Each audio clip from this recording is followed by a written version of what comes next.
The origin of the Dadant hive begins in the late 19th century when Charles Dadant, a French beekeeper working in the United States, sought a hive that would support powerful colonies rather than limit them. His idea was simple but fundamental. Bees should develop on large, uninterrupted brood frames, similar to the natural vertical space they choose in hollow trees. The Dadant system is based on one central principle: a strong, stable brood nest. Unlike systems that divide brood into smaller sections, the Dadant hive allows the colony to organize brood in a single, continuous space. This supports natural brood expansion, stable temperature control, and efficient communication within the colony. In practice, the most common Dadant versions today are Dadant 10 frame and Dadant 8 frame hives. The Dadant frame has large dimensions, typically around 435 by 300 millimeters, which provides bees with ample vertical space for brood development. This size closely matches the proportions bees prefer when building natural comb.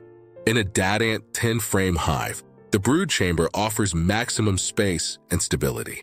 It is often chosen by beekeepers who prioritize strong colonies, long brood cycles, and minimal intervention. The Dadant 8 frame version follows the same logic, but offers a slightly more compact structure, making handling easier while preserving the system's core principles.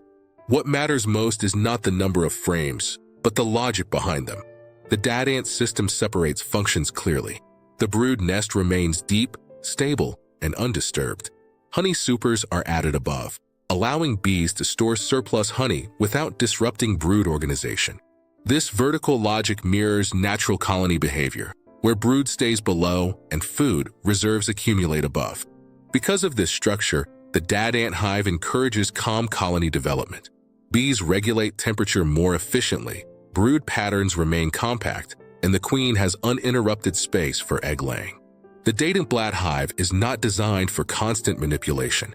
It rewards patience, observation, and respect for the colony's internal order. This is why Dadant hives are widely used in both traditional and professional beekeeping across Europe and beyond. They support large populations, consistent honey flows, and long-term colony stability when used correctly. At ETERNA Studio Bee and Wood, the Dadant hive is understood as a framework, not a tool. It is a system that works best when the beekeeper adapts to it, not when the system is forced to adapt to the beekeeper. This episode is not about choosing equipment. It is about understanding why the Dadant system exists and how its logic aligns with the biology of bees. This is ETERNA Bee Compass. Here, we study beekeeping as a system, starting with structure, not shortcuts.